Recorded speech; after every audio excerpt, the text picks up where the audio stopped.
Okay. Good evening. Thank you so much for coming. I want to start real quickly by thanking Brittany and her family for hosting this, and also the Women's Committee that put all this together. Thank you so much. Is there anyone else I need to thank other than all of you lovely ladies for coming?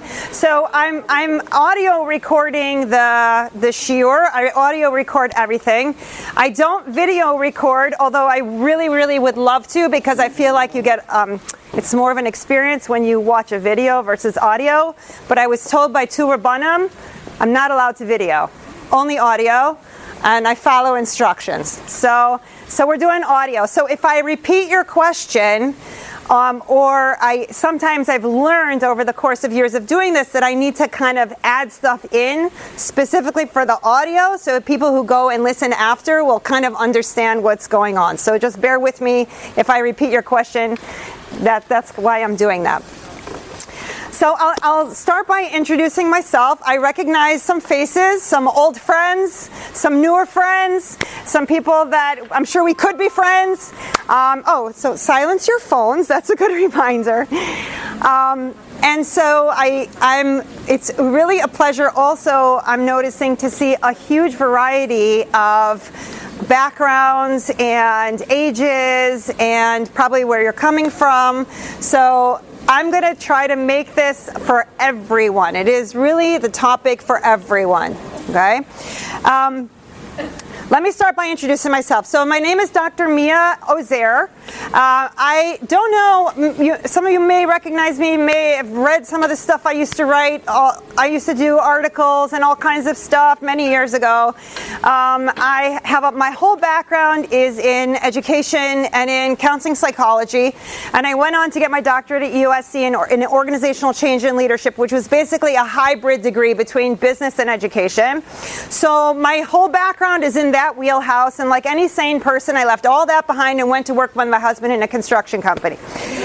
So that's my day job. My day job is working with my husband. I've actually been doing it for a very long time, part-time, but over the last 3 to 4 years, it's really become more of a full-time endeavor. So the good news is, the bad news is that I had a day like you wouldn't even believe. And I'm sure some of you also had a day, right? A day that you're like, the day is done, the night is here, thank God, tomorrow is a new day.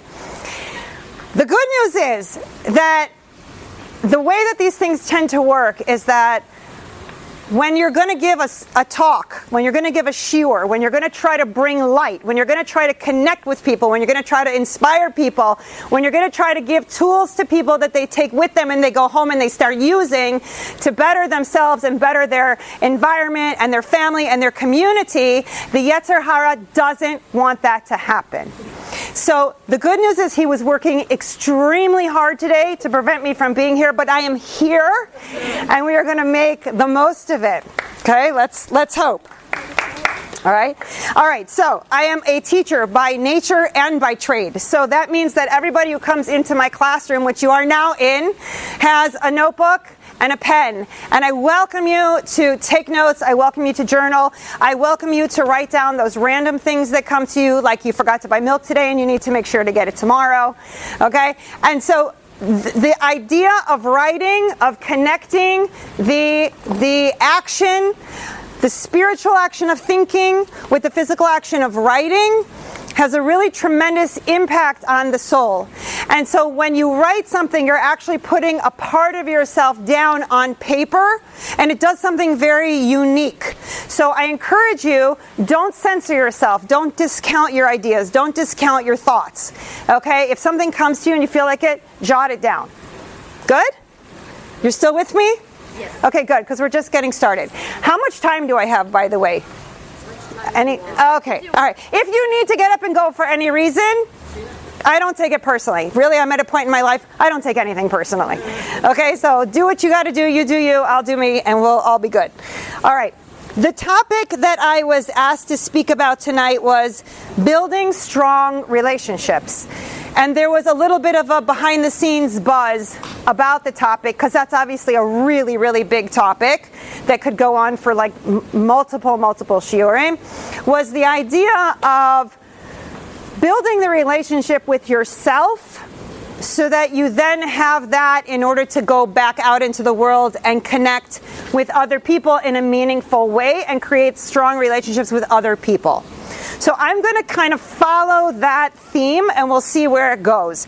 But before we do that, I want to ask, first I wanted to remember to say, I want to make the shiur and our learning, Le'elui Nishmas, Alfred Ben Nisim Regina. My father-in-law was nifter this past January, and so I would like to dedicate our learning in his aliyah.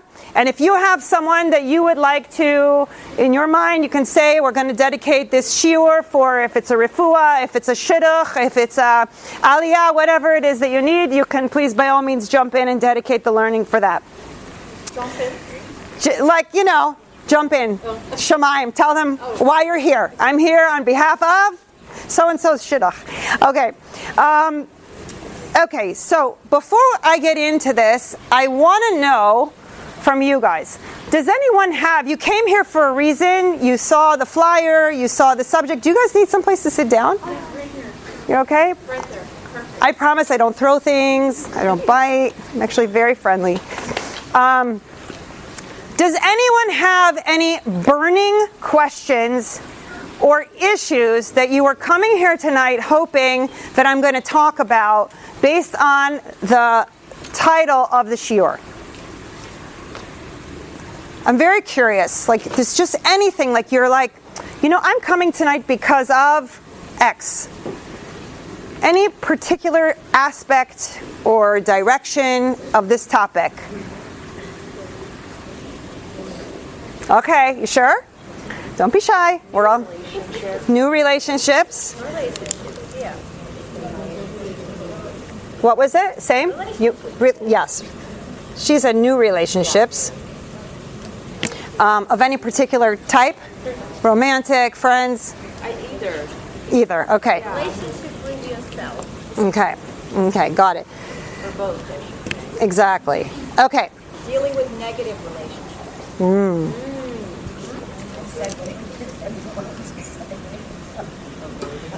Dealing with negative relationships. Okay, so she said dealing with negative relationships. Okay, fine. That's good. All right, so we'll see what we can put together. Yes? Do you care if I record? I don't care if you audio record, but you just can't video record. Yeah, audio. Not a problem. I'm also recording it. Okay. Okay. So, by nature, I am a social scientist.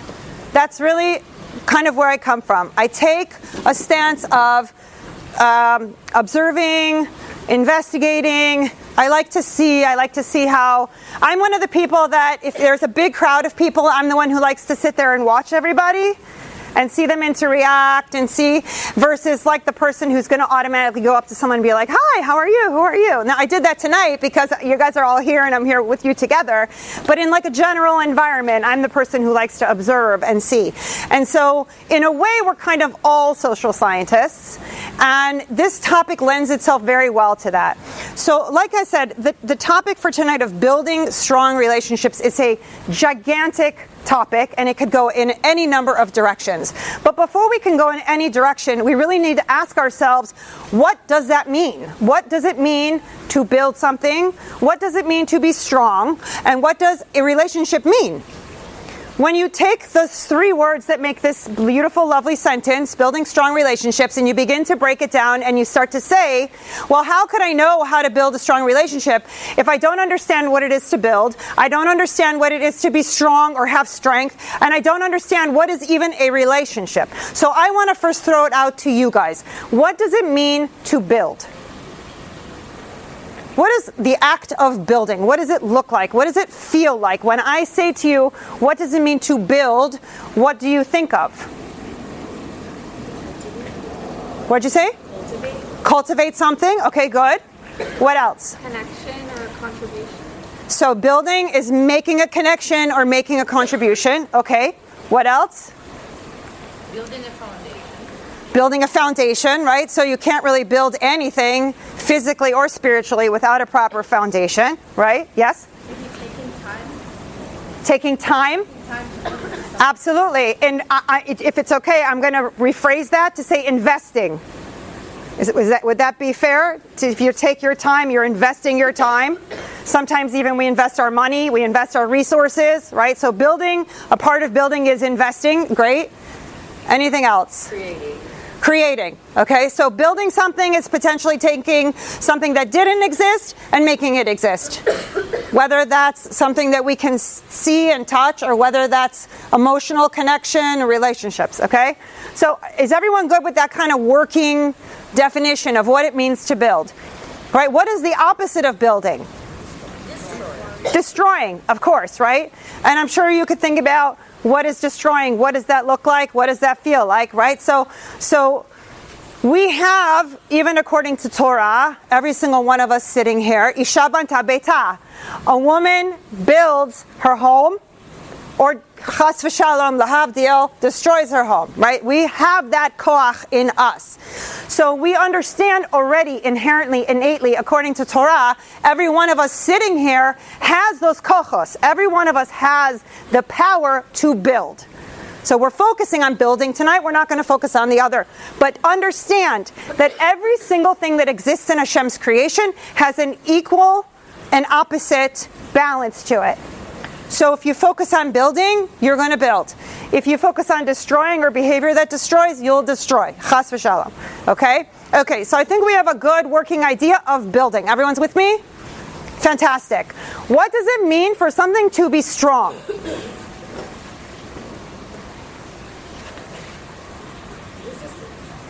Say again? Resistant. Okay, good. Resistant, resilient.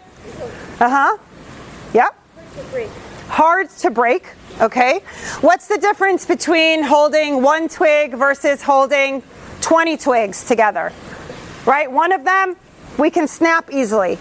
If you're holding 20 twigs together, unless you've got really strong hands, much harder to break, right?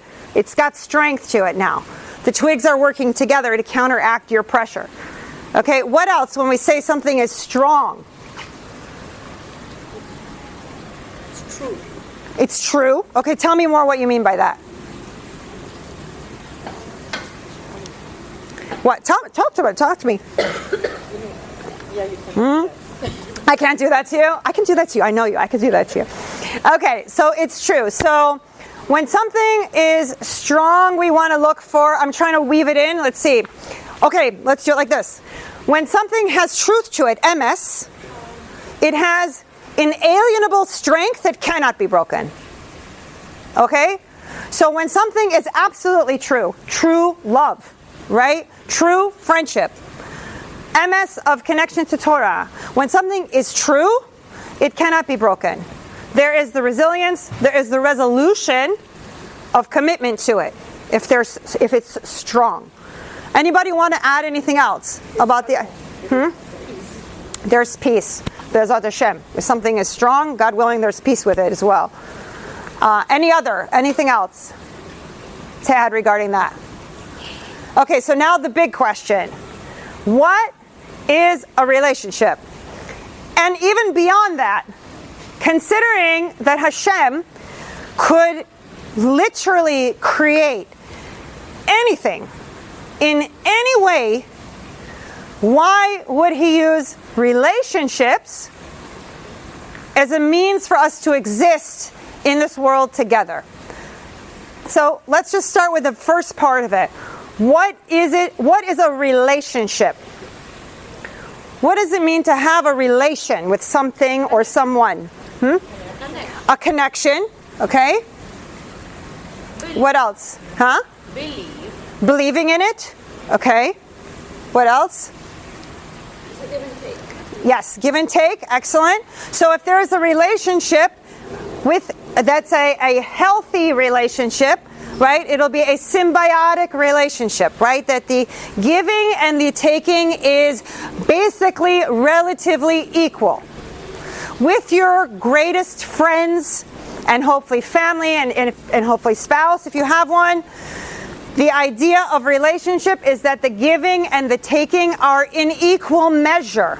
Now, they may not look the same, right? The giving may be I'm just totally making this up, but the giving can be, let's say, from the husband. His way of expressing love is he likes to give gifts. He likes to bring flowers. He likes to bring presents. He likes to make surprise dinners, right? That's his kind of giving.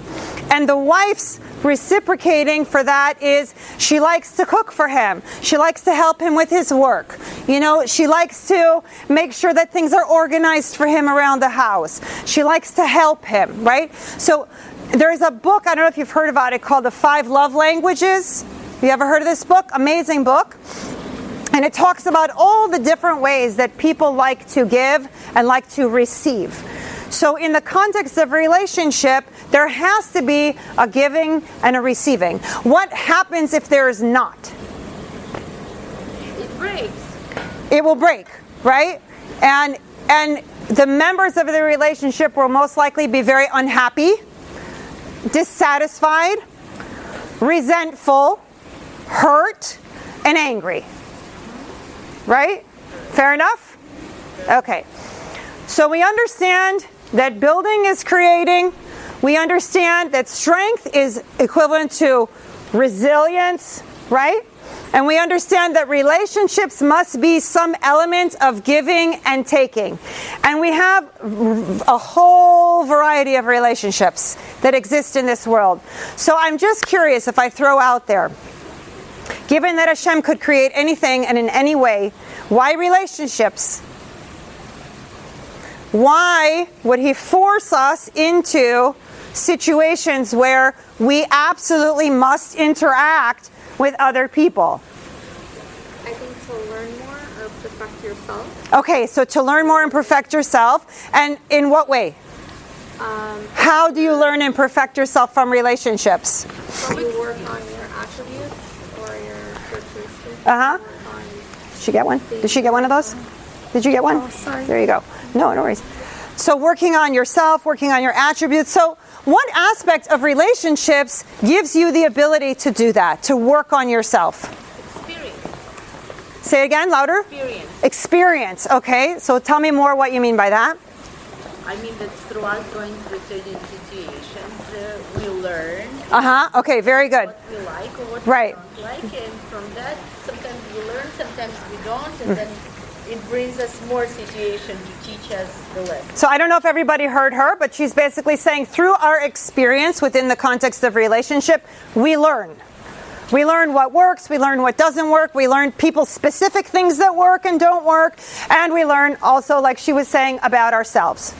Okay? Excellent. Are we off to a good start? Does everyone have a solid feel now for kind of the overall umbrella of the idea of building strong relationships? We understand what all the different components are, so now we have to investigate. In order to build a strong relationship with anybody, a family member, a spouse, a child, a coworker, a neighbor, a friend, what space do we have to hold in order to build a strong relationship? What are the requirements? So we're going to do an exercise now. I want you to open up your journals. Everyone should have one. If anyone doesn't, please raise your hand and let me know, and I'll bring you one. Okay? So open up your journals, and here is the first thing I want you guys to write down, and then we're going to talk about it. What are the top 5 things that you personally require from another person in order to remain in relationship with them? Trust. Okay, write it down. Write it down. What are your top 5 things that you personally require? If they don't have those 5 things, if you can't come up with 5, do 3. That would be like deal breakers. Hold on one second. Here's one. That would be like deal breakers if it wasn't in the context of the relationship. Okay? Take a couple minutes and write it down.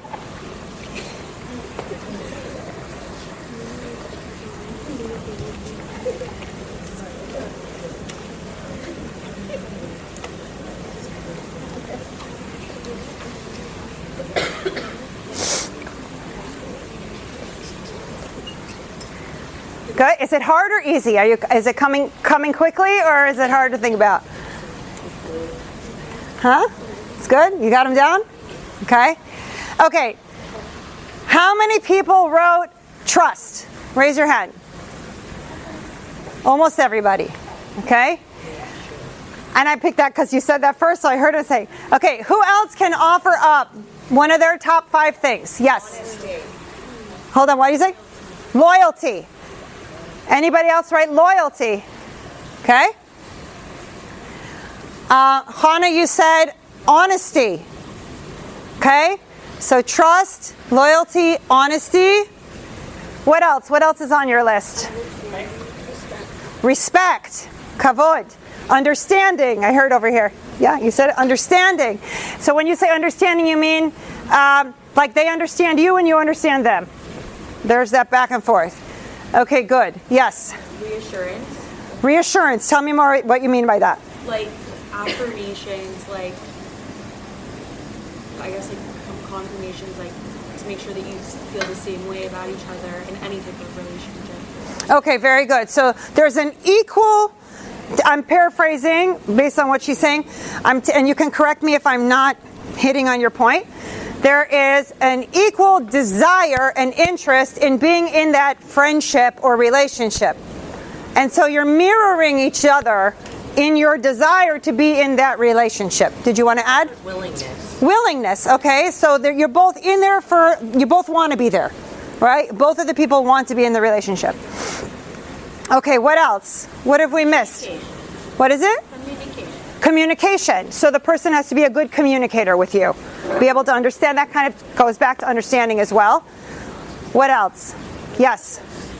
Wanting the best for me. Ah, very nice. Okay. Wanting the best for me. Put that in one word. Wanting the best for me. Huh? Say that again? Being loving? Maybe them loving. Loving you? I know. What? Having your best. Yeah, having your best interest at heart, like wanting for you what you want for yourself, basically. Being attentive. Excellent. That's a good one. What is it? Caring. Yeah, caring, actually. That's probably a good word to capture it. But okay. Anything else? These are excellent. Religious. Somebody who's religious. Okay, someone who's God-fearing, someone who is understanding that there's a greater picture here that we're all a part of. Okay? Yes. Accountability. Another one was accountability. Yes. I said cares about self-growth. Cares about so they also want to have some personal development. So you want personal development, you want them to also want personal development for themselves. Yes, go ahead. I said effort. Like they're putting effort into the relationship. Yeah. Okay, so showing up. Just effort in what they do in general. Like they should. Zrizus. Yeah. They should have zrizus, right? They should be invested and active and not lazy, and being and showing up in all the areas of their life. Okay. Anything else? Supporting. What? Supporting. Supportive. What did you say? Carol, you said something? Companionship, that they're interested to be a companion. Okay, good, yes. They're responsible. I think that goes well with accountability. Taking ownership of their part in the relationship. Yes? I wrote a good-hearted person. Ah, good. Someone's kind and loving. And that ties also with wanting the best for you. Not a jealous person. Someone who's open-hearted and big-hearted. Uh-huh. Transparency. Honest, authentic. Yeah, authentic. Right? Authentic. Being transparent means who you are on the inside and the outside is the same. Yes? Someone who understands what a relationship is. Ah, that's also a good one, right? Someone who hops the idea that a relationship is hard work, right? You have to maintain it. It needs to be watered in order to grow. Right? They have to get that. Otherwise, you're going to be putting things into the relationship and they're going to be receiving, but not returning, which is what we were saying that doesn't work. Anything else? Reliant. Reliant, dependable, right? Someone that you know that when they say they're going to do something, they're going to do it. If they say they're going to show up at a certain time, they're going to show up. Yeah?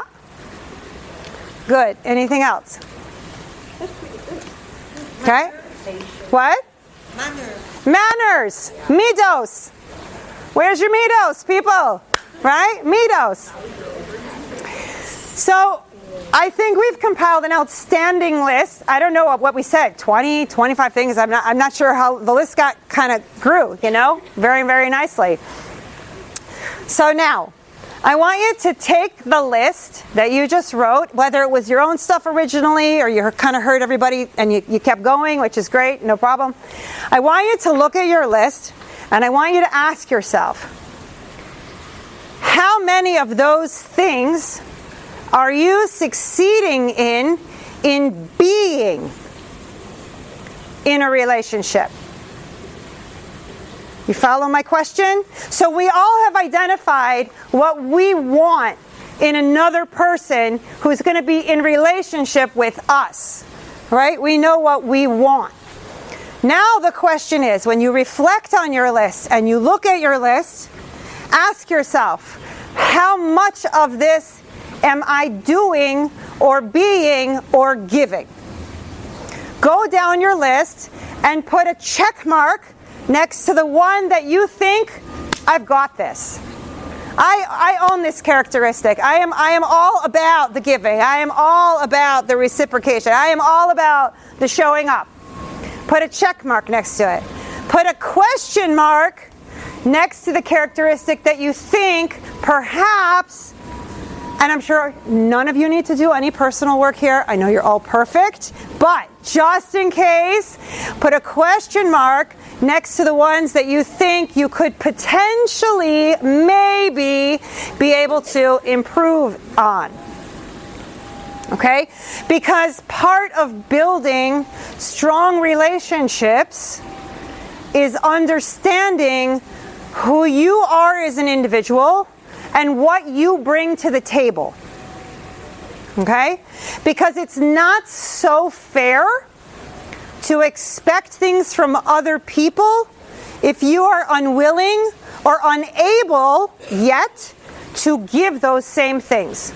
Does that make sense? Whenever I'm dealing with people and I'm lecturing with people about marriage, for example, or wanting to draw your shidduch to you, right?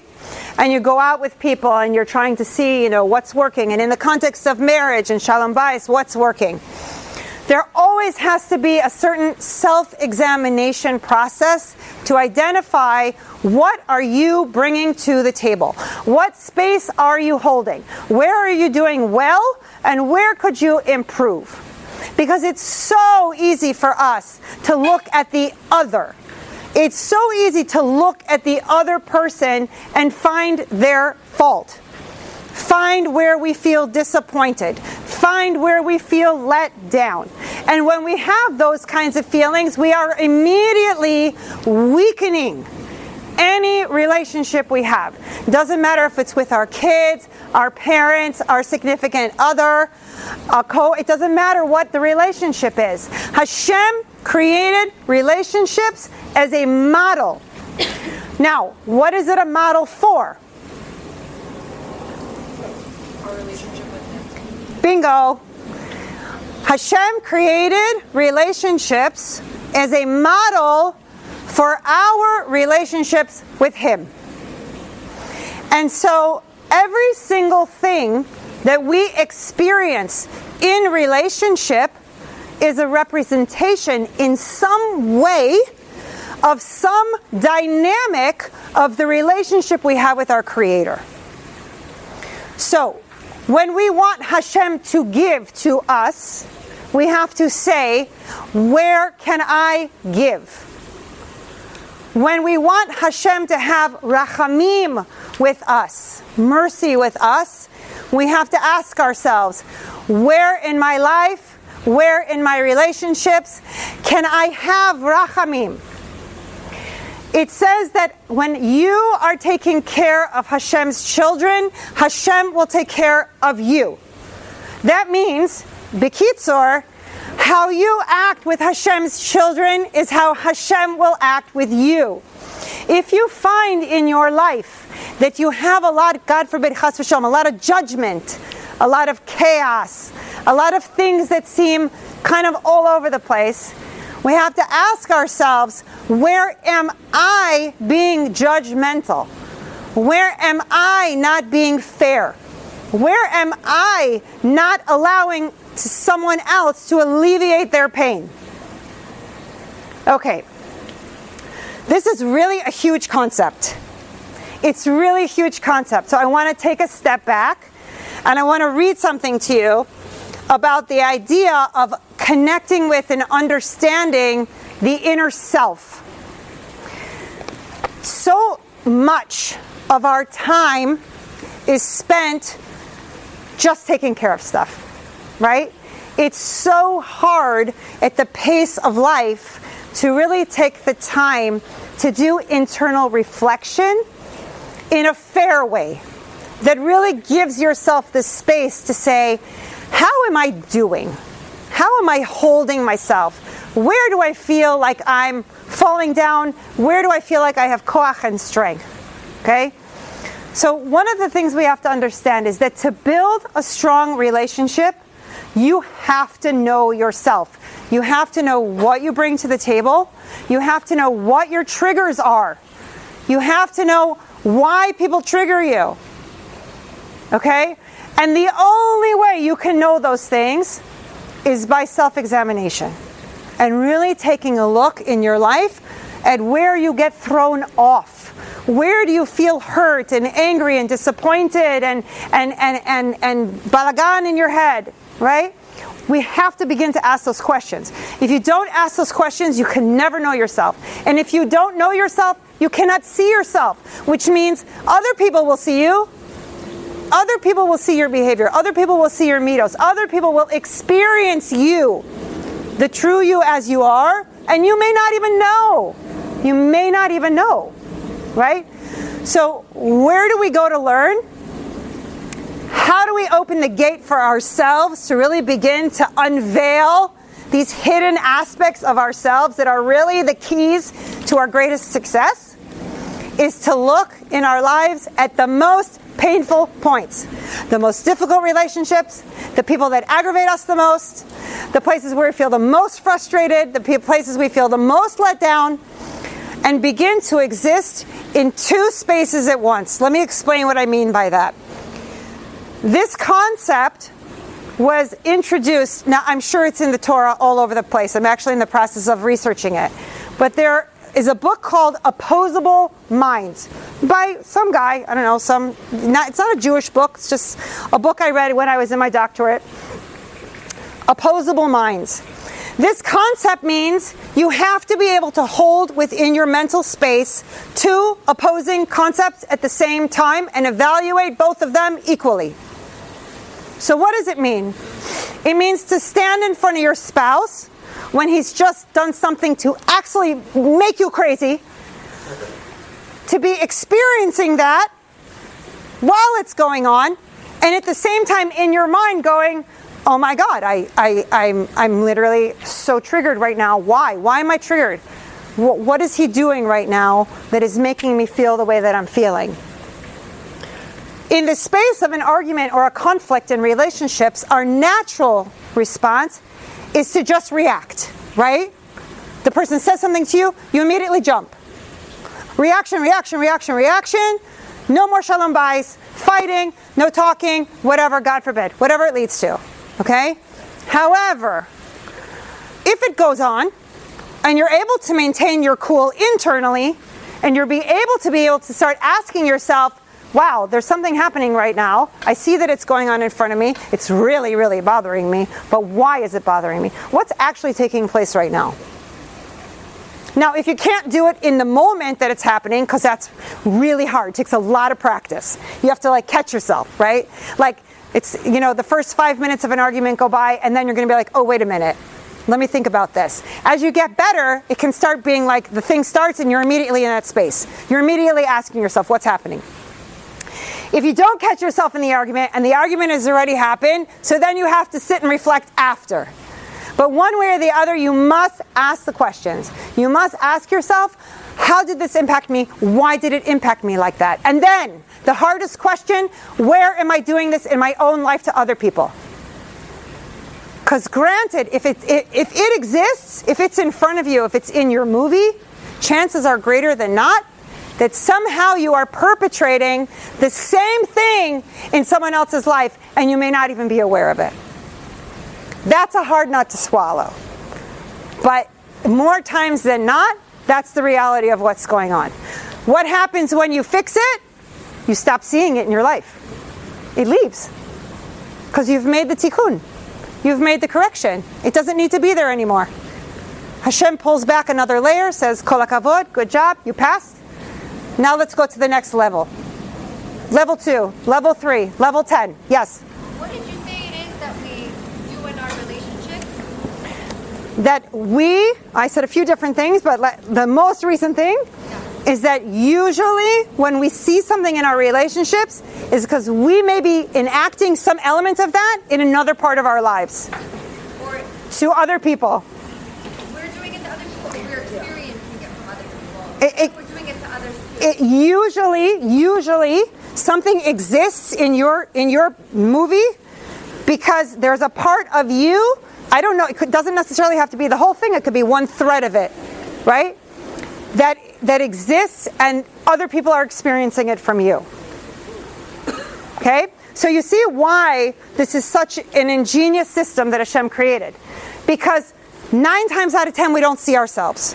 We're blind. We're all blind. We're all walking around totally blind and totally asleep. And it's not until we start asking ourselves, why is this in front of me? Why is this person talking to me right now? Why am I in this lawsuit? Why am I having this divorce? Why am I having this argument? Why is my kid not behaving? Why? All of us have a million whys. And little by little, don't chew it all at one time because you'll choke on it. But little by little, you just ask yourself, okay, what do I need to fix? How can I make it better? What did you want to add? Okay, so when you talk about relationships, what's going on in my mind is I'm thinking of 2 different types. There are the normal types of relationships where, you love each other, but you get angry from time to time. So in that can you guys all hear her? Can you speak a little bit louder? Sorry. So when I think about regular relationships where people love each other, but they are from time to time, I can understand 100% how what you're saying applies. But then there are relationships that are extraordinary in an extraordinarily painful way. And in that case, you can see sometimes people really, really suffer from someone particularly abusive and some particularly yes, right. In those cases, it's much harder to be able to see how the person who's the victim is somehow doing to 100%. So everything. What she said. Okay, so she's basically saying there are really kind of, let's just call them 2 categories of relationships. One is relationships within the normal scope of what all of us experience on an average lifetime, right? And then you have other relationships that are much more on the extreme, abusive, right? Where you actually have someone who is a victim, someone not a victim, okay? So I will say like this. I'm going to say 2 things. I think for tonight's purposes, because it's such a big conversation what you just opened, and it's a valid and excellent one, but it would take like 3 shiurim to get through that, okay? So for tonight's purposes, let's just say I'm talking about like those kind of that normal umbrella relationships we all ebb and flow through, parents, children, spouses, working relationships, neighbors, that kind of stuff, okay? The other category of relationship, we have to understand anything and everything that happens to us in our lives is on purpose. To say otherwise is really to be a kofar, right? Because HaKadosh Baruch Hu runs the world. HaKadosh Baruch Hu doesn't make mistakes. So we have to understand, no matter how difficult, on every spectrum, medical, emotional, relationships, financial, whatever it is, doesn't matter. The tapestry of our lives in the scope of Hashem's creation, we are in one lifetime of what could be 100. And we don't understand the relationships of what happened in the last lifetime, and who we owe, and who we wronged, and what we're paying back. It's super complicated. And so the idea that there can be a perpetrator and a victim, 100%. And those are, although we have to say Hashem knows what he's doing, those I would say are not, I would never tell a victim, well, you need to think about what you're doing and why this person is abusing you. I mean, chas v'shalom, that's off the table for conversation. But thank you for bringing it up, because I don't know if anyone else was also asking themselves that question, and it's an excellent point, and I appreciate that you brought it up. Yes? Please. These kind of relationships, in the end, it's also because like there's something that's trying to go off with that kind of person. Right, so that's why I was saying it's such a big conversation, because a lot of it can be that we attract people into our lives based upon things that happened to us before, or based upon things about ourselves we don't even realize that that's why those kinds of people are coming into our lives, you know? So again, there's literally something to learn from every experience we have in life, and no matter the nature of the relationship. But for our purposes, because I don't want to kind of deep dive into that other direction, we'll talk more globally, more generally. Okay, good. Everybody's good with that. Okay, perfect. So let me read to you. So this book is called Da et Atzmecha, Getting to Know Yourself. And believe it or not, the author is anonymous. He didn't want to be known, but he has tremendous haskama also from his previous books, and his books are translated into multiple languages, and they're all over the world. So if you're interested, this is an amazing book, and if you're serious about really wanting to kind of deep dive into yourself, this is a fantastic guide as to how to do that. So this little section here is called The Deeper Method of Revealing the Self. The deeper method of revealing the self. The deeper way is to become a person who habitually analyzes and contemplates. The tendency for people not to think and only to perceive things in the ways in which they are accustomed is the most destructive thing in the world. So let's pause. Basically what he's saying here is that if we live our entire lives only reacting to things and only doing things because that's the way we've always done it, we're missing the boat. We're missing the picture. If you are the same person this year that you were last year, you're missing the boat. You're missing why you're here. You're missing the opportunity that Hashem is giving you with breath in your body and time on this planet. Okay? So the idea of getting to the bottom of who you are must come with consistent, he uses the word habitual. It's a habit. It has to become a habit that you are constantly asking yourself, who am I?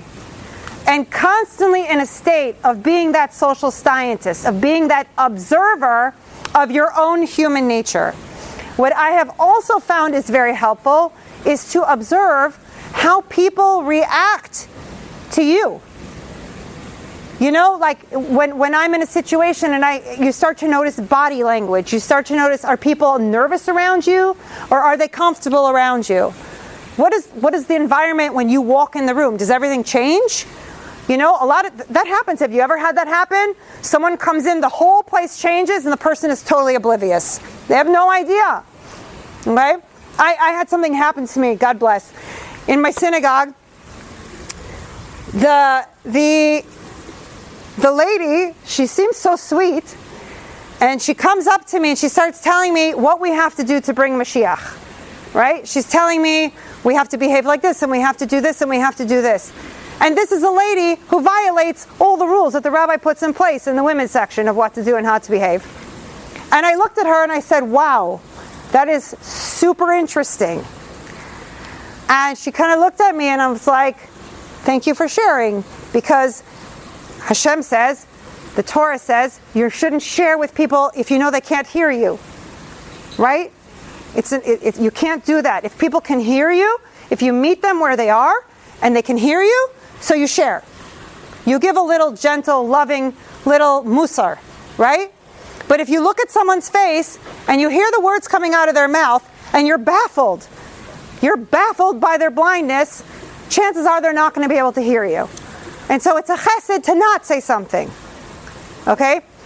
But what he's saying here is that how often are we totally unaware of the fact that we don't see ourselves?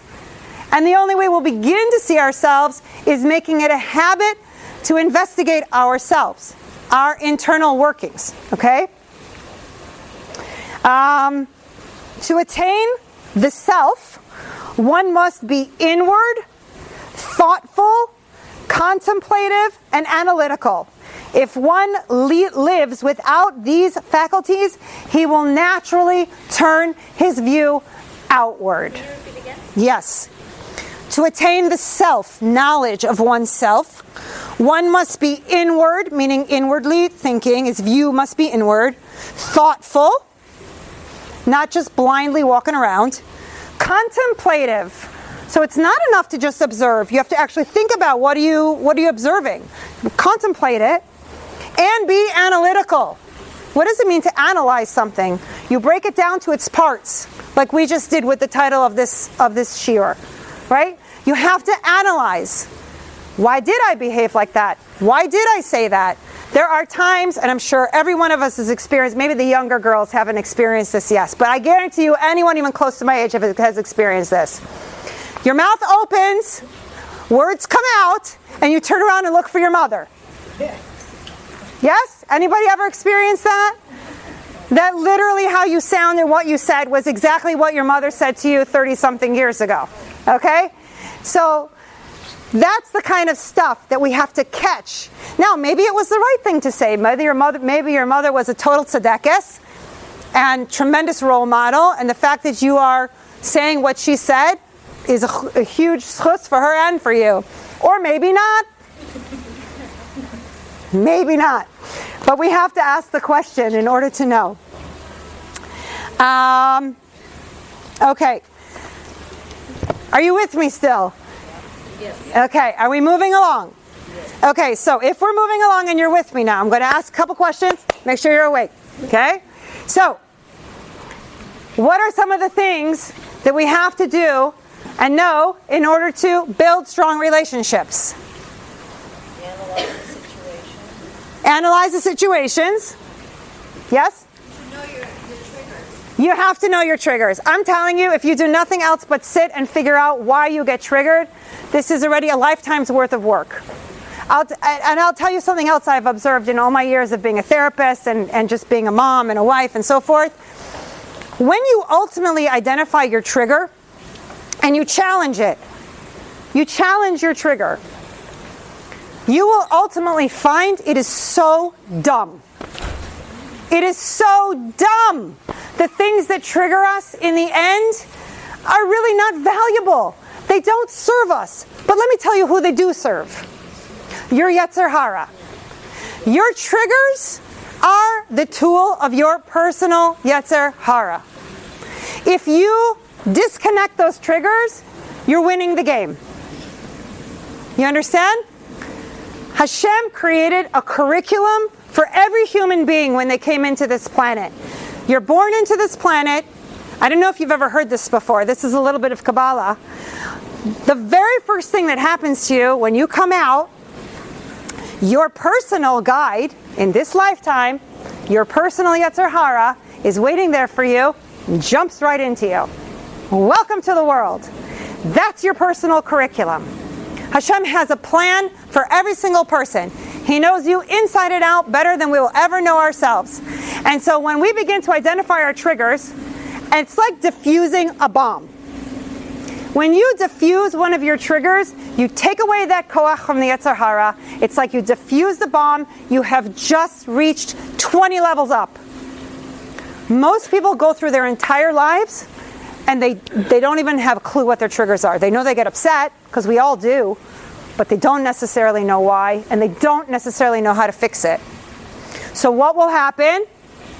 Until you diffuse the bomb, Hashem will continue to send you the same thing over and over and over and over and over and over. And when you pass the test, God willing, and you control your reaction and you diffuse the trigger, because you've become more aware of yourself and you've done that internal personal work, Hashem's going to say, oh, you think you've got this? let me try this one. Throws the next one at you to see if you really mastered it or not. Yes? So I'm sorry, my question is like parallel to the previous one. Okay. So it's like there are triggers and there are triggers. There are Yeah. triggers like you don't like the way that somebody in your family puts, the dishes in the sink rack. Yeah. And then there are triggers like somebody's violating a boundary. Okay, so violation of boundaries are also things to be learned from, but in a slightly different way, right? And by the way, even still, how you react to that violation of a boundary, it's all yours. You own that.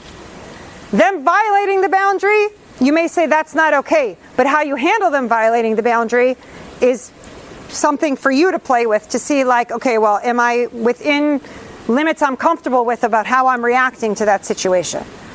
Does that make sense? Okay. Any other questions so far? Yes. Sorry, triggers for anger, for like... Could be anything. Could be anything. Triggers for emotion? Absolutely. Absolutely. So, but we're talking about like negative emotions. I mean, What is triggers? if something triggers you into happiness, I would say don't disconnect it.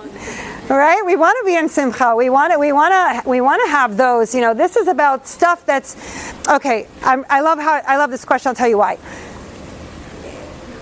If your trigger is destructive, then we understand this is not something that's productive. It's going to make you and whoever's around you weak. If your trigger has a positive response, so then you become strong, which is the whole point. You become strong, the people around you become strong. So something that has a positive outcome, we want to keep that. We want to nurture that. We want to grow it. Anything that would be destructive or breaking down or harmful, these are the triggers we want to get rid of. We're like working on our reactions to triggers. Absolutely. Ideally, we want to erase and eliminate the trigger. That's how you know when you have really mastered the self, is when you get to a point where the same situation could happen that 2 years ago you would have absolutely been a volcano, and today you're like, okay, that happened. I need a minute. Okay, I'm okay. That's the difference, yeah. So would you consider diffusing a trigger the same as just not caring as much? So her question is, would you consider diffusing a trigger to not caring as much? Or at all. Okay, so I will say it depends. It depends. I can't give a solid yes to that, and I'll tell you why. Sometimes we choose not to care because it's just the safest thing to do. We just shut down and become numb. That's not diffusing a trigger. Diffusing a trigger is, you do you, I'm done with that, I do me. On with your life. That's diffusing a trigger. When you shut down and say, I don't care anymore, and you do it from a place of, let's say, resentment or pain or defeat, that's not diffusing a trigger. That's kind of throwing in the towel and just being exhausted, most likely from the situation, and being like, I can't do this anymore, right? Diffusing a trigger means when the situation comes, you're okay, you're in your power, you're still strong. The situation is there and the trigger is there, but you're good. You're not feeling defeated or beaten down or worn out from it. You might be annoyed, but you're okay. You're still in your power, in your center. So there's a little bit of a difference between the two. Does it make sense what I'm saying? Okay. What else? Any other comments, questions? Going back, you said if the trigger exists, you may be doing the same thing as to others as they're doing to you. So are you suggesting? What I'm suggesting is, That's why it bothers you? yeah, I'll give you an example because it's even written in Torah, in the books, that we cannot see something unless it exists in us. If it doesn't exist in us, we cannot see it in another human being. That's why the Gedolim, they only see the positive in everybody because they're like angels, they're so above all of the riffraff that we deal with our emotional struggles. So what I'm saying is that if you are, let's just take lying as an example, right? Let's say you find in your experience that people are lying to you about maybe even dumb stuff, right? And you find out, and then you're upset about it, and you get, but you have to ask yourself, why are people lying to me? Is there anywhere in my life I'm being dishonest? I guarantee you we all are somewhere dishonest, right? So even if we're dishonest with ourselves about that. So if you're seeing something in your life and it keeps coming, even if it's minor, there's a very high chance that there's some aspect of that you are putting out. Because otherwise it just wouldn't be there. And that's why it bothers you, the subconscious. Yeah, because you don't want to see the ugliness in you and other. If you understand that the world around us is generally speaking a reflection of ourselves, and you're seeing things that you don't like, none of us want to, walk around thinking that we're not all that, But so we have to. That's where, when he talks about in here, being honest, being analytical, being thoughtful, being contemplative, we can't come to that place of knowing ourselves and really the truth, the emes, the authenticity of who we are, without literally digging through and being so honest with ourselves to say, okay, there's somewhere where I'm doing something here. Because otherwise, why does this keep showing up? Does that make sense? Okay, what else? Did you want to? Oh, okay. Any other comments at this point? Questions? Nothing? Okay. All right. So, we have Adam Lamakom, right? Adam Lamakom. What is that? What is Adam Lamakom? Our relationship with Hashem, right? Between man and God. Adam Lamakom. Makom is God. Okay? You have Adam L'Chavero. Man and friend, fellow human being, right? And we can add tonight Adam la'atzmo, right? Man and himself. So these are the levels of the relationship, and we have to understand too. Our relationship with ourself and our relationship with others is a direct reflection of our relationship with God. Why is that? If you are someone who really believes in God, you are someone who understands that there is an entity that created you, that knows your every thought, your every desire, your every whim, knows your personality inside and out, right? Then we know that every single thing about us is rooted directly in our relationship with God. So we need to do the work. We need to do the hishtadlus. We need to ask the questions. We need to be the investigator and see who we are and how we're showing up in relationships. But you want the best way to do it? The absolute best way to do it is to examine your relationship with God. Examine where are you showing up in your relationship with Hashem. How frequently are you talking to your Creator? Whether it's through davening, whether it's driving in the car, whether it's going on a walk. How much do you actually believe He's listening to you? How much do you believe that He has the ability to change things on a dime? Just by you having a conversation. Now, I don't know how many of you are parents. Bezat Hashem, all of you, if you want to be, will be parents someday. But I will tell you as a parent, I have 5 children, Baruch Hashem. I have 4 stepchildren. And I will tell you that there is nothing I would not do for my children. There is literally nothing I would not do for my children. I would walk through fire for them. Most parents I know who are normally developing, let's talk in the normal, not the outliers, but the normal. Most parents would do that for their children. They would go high and low, north and south. They would do whatever they could for their kids. Even when their children are disrespectful, even when the children are not doing what they want them to do, even in dire, God forbid, dire situations and straits, okay? And so, if you can take this example, this model of a relationship, and understand the dynamic between parent and child, and to know that Hashem's capacity for tolerating us and all the nonsense that we do on a daily basis, and all of the rules we break, and all of the ways that we fail, quote unquote, and all of the ways that we don't show up, and all of the ways that we don't follow what He wants, and yet He still loves us, and He's still there for us, and at a moment's notice you just have to open your mouth and speak, and He's listening. This is the dynamic of building a strong relationship that you can cling to as a model for how to build strong relationship in your life. The more you internalize and make your relationship with Hashem real, the more you will learn about yourself, and the more you're going to be able to show up in relationships for other people.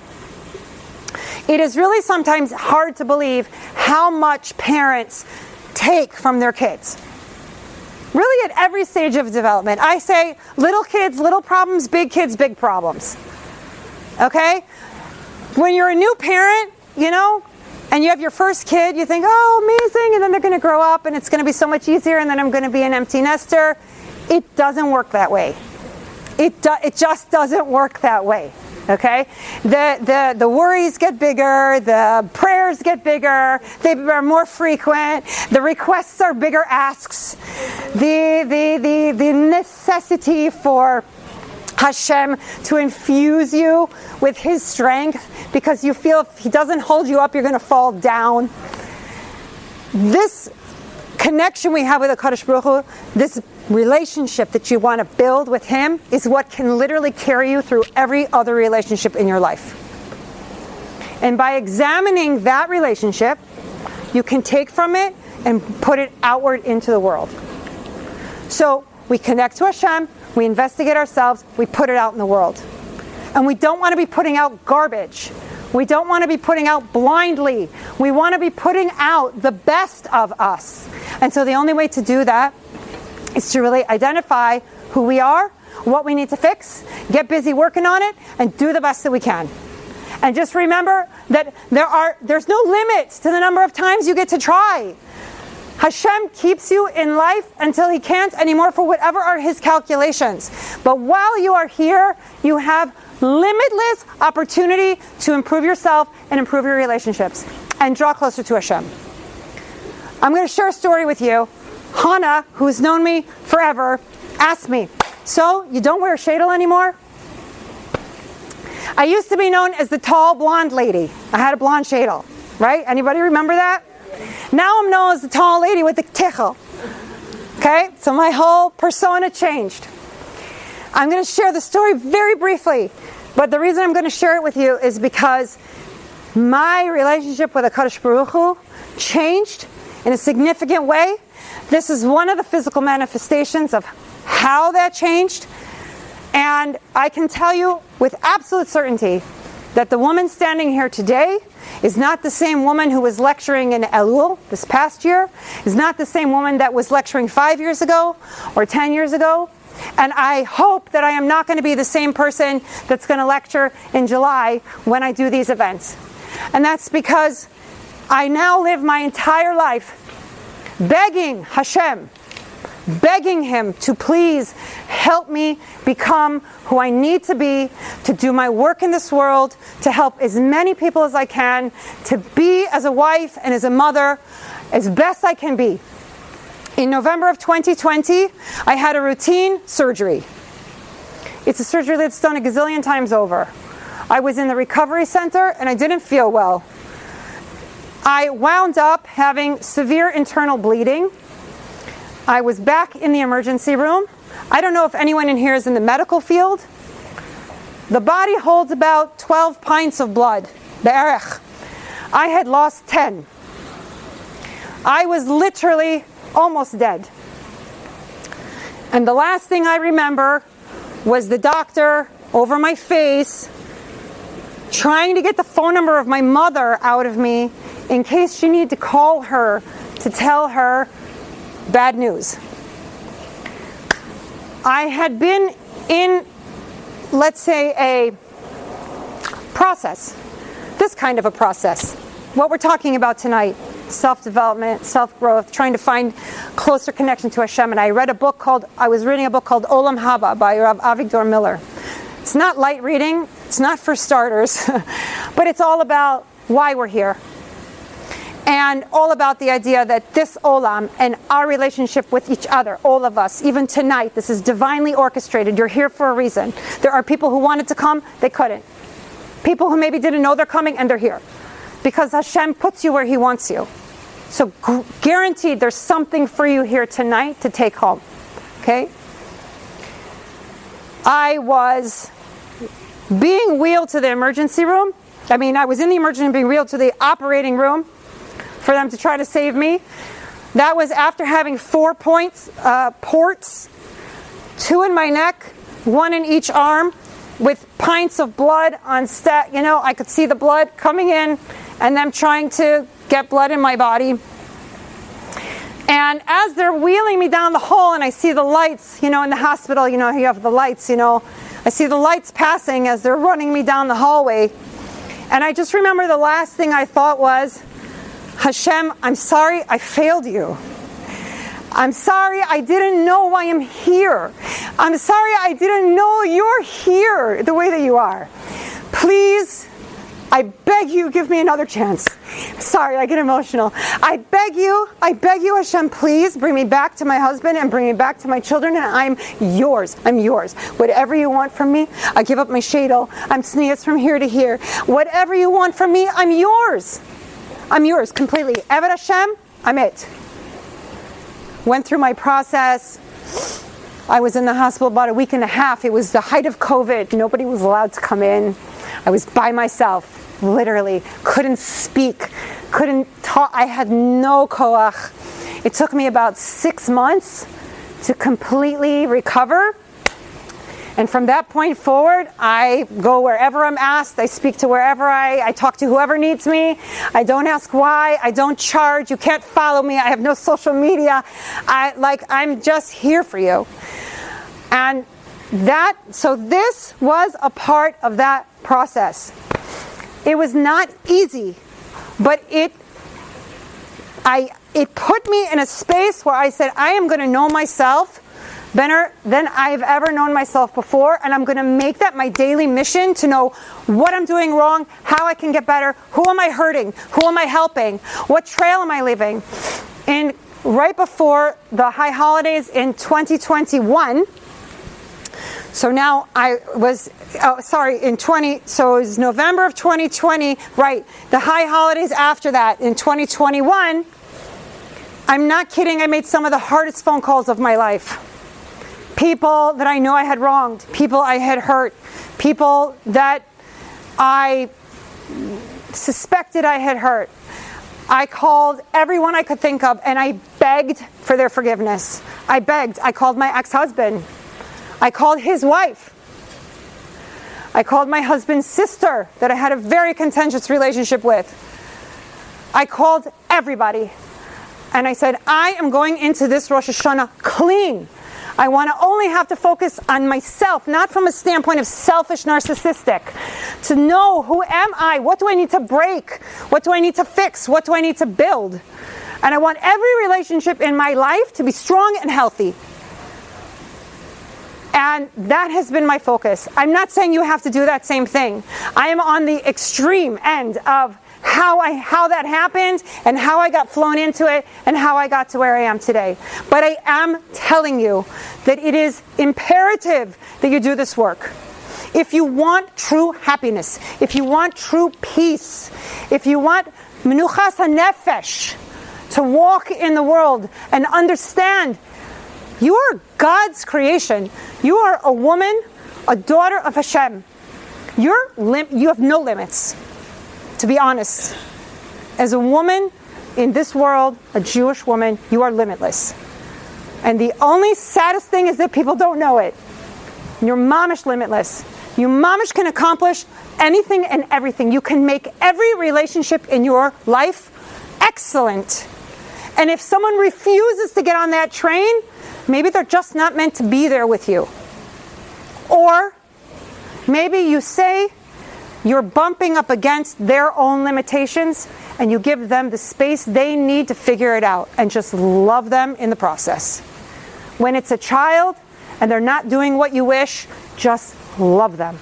Love them and love them more. When someone is defying, love them harder. When your spouse is making you crazy, love them harder. Because that's what HaKadosh Baruch Hu does with us. Think about it. How much we do wrong, Hashem Yirachem. And we're good girls, I guarantee you. Every one of you here. We're good Benos Melech, I guarantee. And yet Hashem puts up with so much from us. And He still loves us. And He's still there every step of the way. It's like that old adage, if you were to take a $100 bill and crumple it up and put it on the ground, stomp on it, and then pick it up and say, who wants it? Every hand would go up. It's $100. Doesn't matter how dirty and wrinkled. That's us. Hashem wants us. He wants us. He wants us close to Him.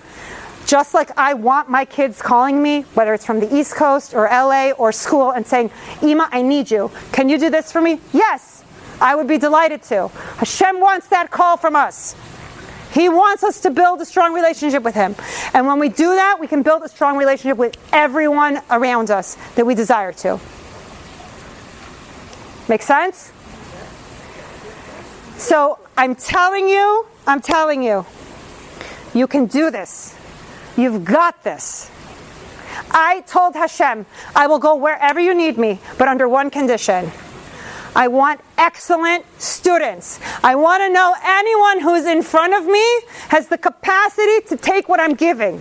And He has not failed me. So I know if you are here tonight, is because there is something here that's meant to get you going, light your fire, get you continuing on your path, build you up. And there's no question about it, not in my mind, and there should not be one in your mind either.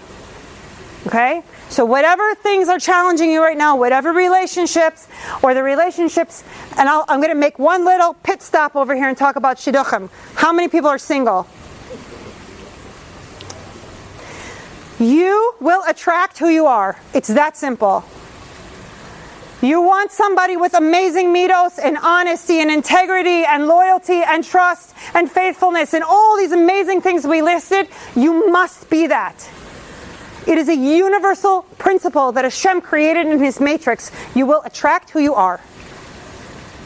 So the most powerful thing you can do to bring your significant other into your life is to become the person that you want to attract. And the more you work on that, the faster he's going to come, guarantee. I've seen it time and again. Okay. That's what I've got for you. I would love to open it to questions or comments. And if not, I will sit here. I will stay here. I'm happy to talk with whoever would like to talk with me. I do want to bring your attention. I'm scheduled to do a 4-part series at Shuvah in July. And the subject is, well, we made the subject 10 mistakes Jewish women make and how to fix them. It's going to be very fun. And they're going to serve sushi and, and we're going to do an hour shiur, and then I'm just going to hang out, and whoever you sign up if you want to sit with me and talk for a few minutes, and we sit and we talk. So you can grab, these flyers are kind of around, you can grab one of those. Does anyone have any questions they want to ask in the group? Yes? The 2 books that you mentioned. Yes. Who's the author of the Opposing Minds? Oh, Opposable Minds. I can tell you right now. Hold on. By the way, this is another great book by Rabbi Pliskin.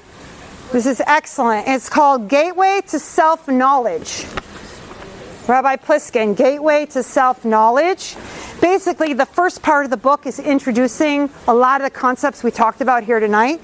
And the whole second half of the book is literally questions to ask yourself to help get to know yourself better. It's an amazing, amazing book. The Opposable Minds book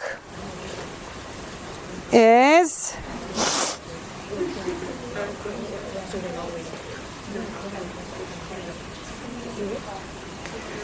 Okay.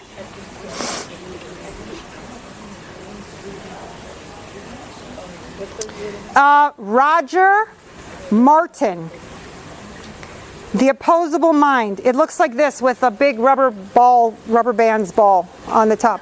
And the other one you said it doesn't have an author. Yeah, it's called In Hebrew, it's called da et atzmecha, or getting to know yourself. I Googled it, but I You know what? I'll tell you something. I think I might have actually gotten this in Israel. I think I might have gotten this in Israel now that I'm thinking about it. I think I was in that bookstore in Bnei Brak, that big bookstore, and I think I got it in there. Maybe go on Eichler's, you know, the online Eichler's, and they might have it. Huh? Da et atzmecha. Know yourself, getting to know yourself. How can we help the young singles attract mentally healthy men? So the question is, how can we help the young singles attract mentally healthy men?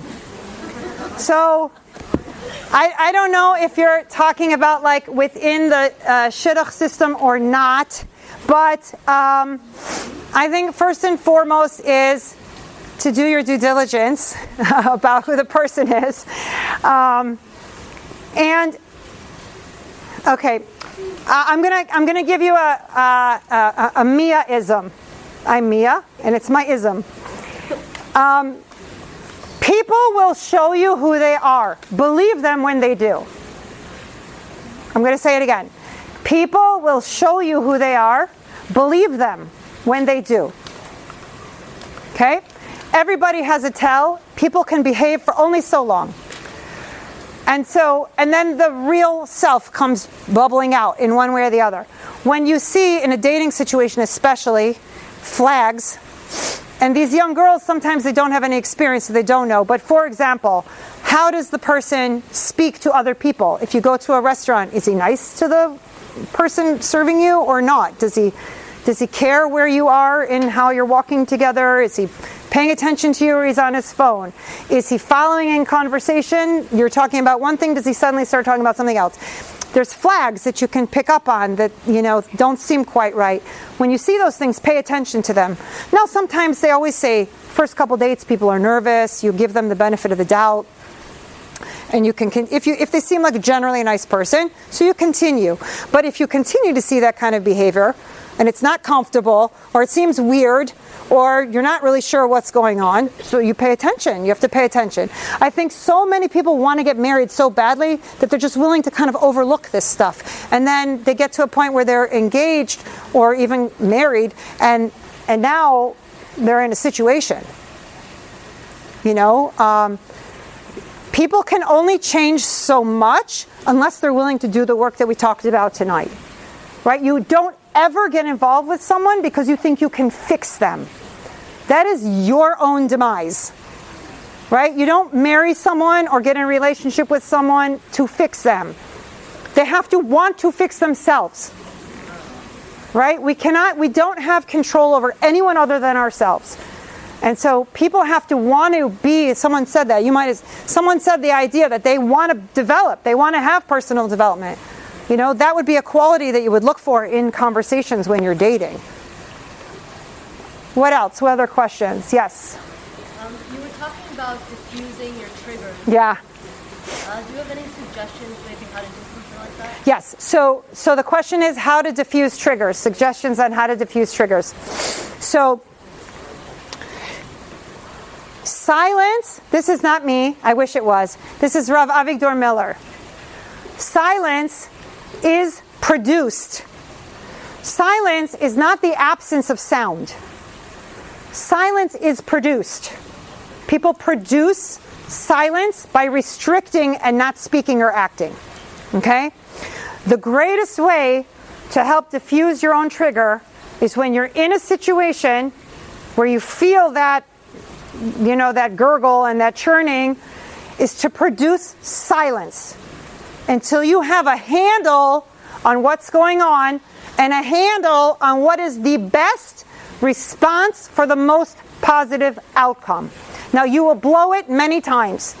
You'll blow it. You'll just blow it. You'll hold out for a minute and then bleh, and then you're going to hold out for 5 minutes and then another bleh. Every time it'll come back, and you'll build your resilience, and you'll become more aware that it's happening. You become aware of your body, how you feel. You get that pain in your back, that ache, whatever it is your tell that your body's talking to you. And you start to pay attention to that. And then when you can catch it, you just produce silence. And you just pause and wait. And maybe you just leave it alone and don't respond. Or if you figure out what's the right way to respond, then you respond. But producing silence and getting a handle on yourself is the greatest way to diffuse triggers. Make sense? What else? You've got me. Take advantage. Excuse me.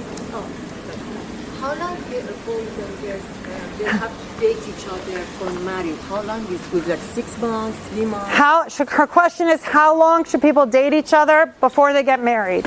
So, in the religious world, things are obviously done very different. If you're doing shidduchim and stuff, it can be anywhere from 4 months. A long time is considered 6, 8 months. I mean, that's considered long. But the difference is that when you're doing shidduch dating, you're doing more frequent dates for longer periods of time. In the secular world, for example, I have one of my stepdaughters who's dating somebody. She really likes him. B'ezrat Hashem, seems like a nice guy. But like they're talking about getting engaged like next March and then not married until the following summer. So it's a completely different setup. Completely different setup. So it's very hard to answer that question because it really depends on what model you're following and what you're kind of living by. In the religious world, they don't like you to take too long because you have a better chance of chas v'shalom making averos. But in the secular world, it's very normal to take a year or more. So it's hard to answer. And how do they see each other? Like once every 2-3 days? There's usually every couple days there's another date. Maybe it's in a different city, if one's from here and one's from there. And somebody's flying and then they're doing 2 dates or 3 dates and then there's a break and then they come back again and there's a processing that's going on. The one thing that's interesting in the shidduch dating is that there's other people involved. Like the parents are involved. Sometimes the siblings are involved. The older brothers especially are involved. And the rabbi is involved and the shadchan is involved. There's like a lot of cooks in the kitchen, which is on the one hand good because you have a lot of eyes on what's going on. On the other hand, it can be a little bit hard to have so many voices in your head. But that's the system as it's set up right now. What else? And if the guy doesn't say anything, no asking for the marriage, anything, but they don't come together, so what should the girl do?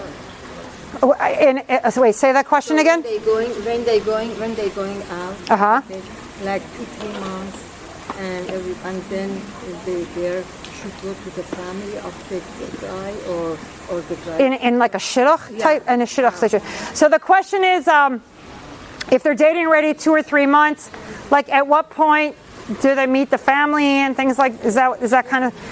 It really kind of depends. I think it's. I've seen it where they go out on a few different, like let's say 4 or 5 dates, and if it's going to continue, then at that point, usually they start meeting each other's parents. Yeah, usually. Okay, anything else? Yes? The book is on Amazon. Oh, it's on Amazon. She said it's on Amazon. That's what she said. Yeah, I purchased the purple one on Amazon. This one? No, the other one. This author has another one that's purple with green, I think. She said she thinks it's on Amazon. Here, go ahead, give it to her and see. Okay, what else? Nothing? Sure? Thank you. Anything? No one? Are you in the process getting people to like shidduch system? I'm not. I tried to do shidduchim for zivug sheni, which is like people that are in their second time around. People that were either divorced or widowed. And it was literally the hardest thing I ever tried to do in my life.